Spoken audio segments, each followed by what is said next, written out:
Train of thought. I'm gonna edit all of that out. Words are hard. Words are hard.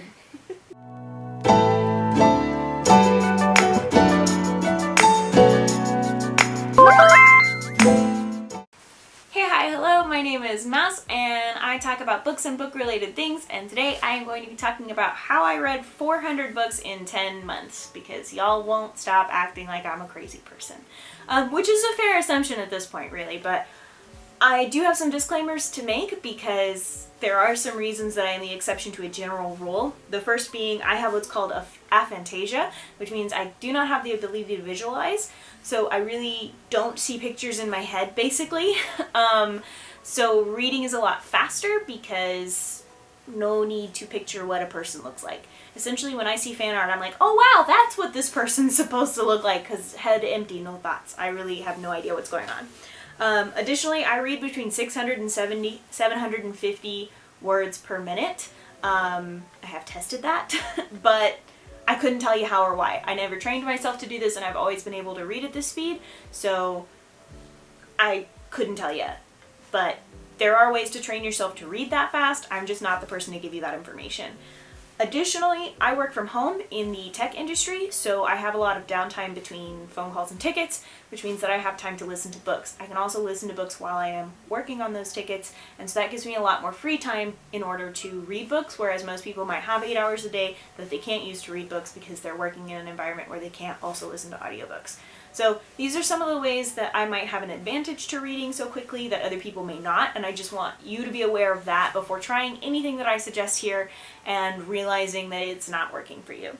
First off, I plan my reading each day very thoroughly. I usually am reading 3 books at a time, and I pick an audiobook, I pick an ARC, if I have one, and then I have a free book, which may be an audiobook, it may be a graphic novel, it may be anything that I happen to want to read as a mood read.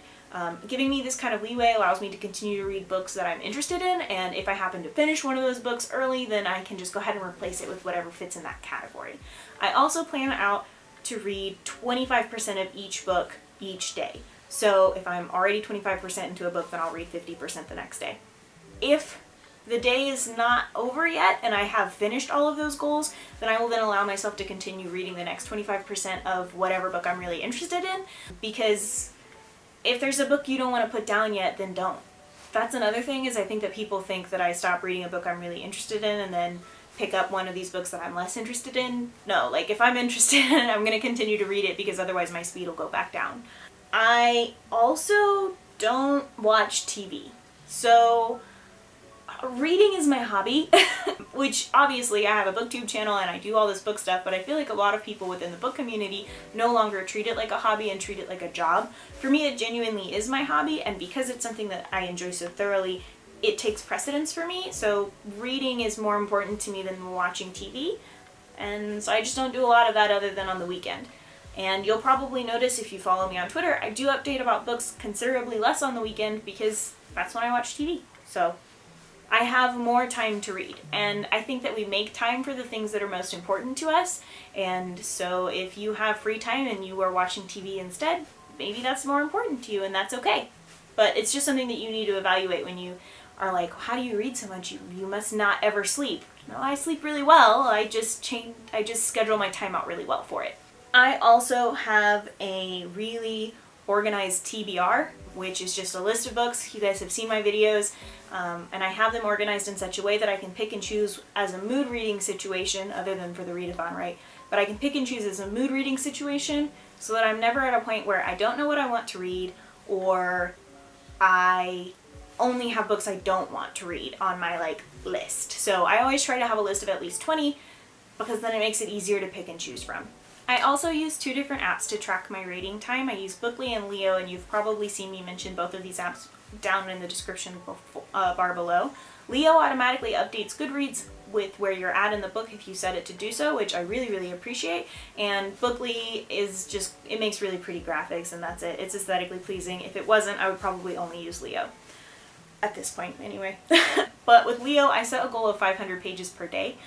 And I try to read every single day, even if it's less than 500 pages, which means that if I hit 500 pages on a day, then I will then add any extra reading sessions to the days that I didn't hit 500 pages, because it's my personal goal and no one's tracking me, and makes me feel accomplished if I can add the excess time in reading over to other days and meet the goals on the other days as well, which also means that if there's days that I can only get 100 pages done, I don't feel bad about not reading a goal, because then I'll meet it later on a day where I happen to read 1,000 pages, because it happens every once in a while in a month. It just kind of depends on how things are going. You have to take yourself not so seriously when you're reading so many books. I don't annotate tons. I don't take hecka notes unless it's a book that I have to write a review for or am choosing to write a review for. And I think because I am reading to enjoy books and not reading just to discuss them or review them or be really thorough about them, it gives me more freedom to read them quickly. Also, I trained myself to listen to audiobooks on 3 times speed. So this took a little bit of time, but essentially I started off by listening to them on 1.5 times speed, then 2 times speed, then 2.5, and then 3. It took a little bit of time, by like a month, for me to get used to listening to them on 3 times speed, and for a while there I had to start an audiobook on 1.5 and then bump it up every hour until I got to 3, so that transition felt really natural and normal. The way that I trained myself to do this, though, worked well because I also found my limitations. So I know that when I'm working, I can't listen to a book on 3 times speed because I will not be able to both read what I'm looking at on the screen and then listen to my book at the same time. So my limit for that is usually 2 to 2.5 times speed. I know that if a reader has an accent that is different than mine, there's a strong chance that I will have to slow down how fast I listen to it to about 2 times speed. And I know that when I am driving, I also struggle to listen to it at 3 times speed. You're probably wondering, then when do you listen to it at 3 times speed? When I'm in the bath, when I'm taking a walk, those kinds of things. Or sometimes just laying in bed and playing solitaire on my phone, because then I'm reading, but I'm also getting my daily goals done in solitaire, which are obviously important to me. So you have to train yourself to be able to listen to them. I know lots of people who still can only listen to them by slowly bumping them up and can't just jump right into 3 times speed. I know lots of people who think that listening to books at 3 times speed is absolutely insane, and I respect you, but that's how I read books so quickly. Also, I track my reading in a bunch of different ways. I have a bullet journal that I update once a month. I have a Google Sheets document that I update every 2 weeks, which is how I get all the stats for my wrap-ups. And then I have the 2 apps that I use that I talked about earlier. I also include books that I DNF'd because I read at least 100 pages before DNFing them.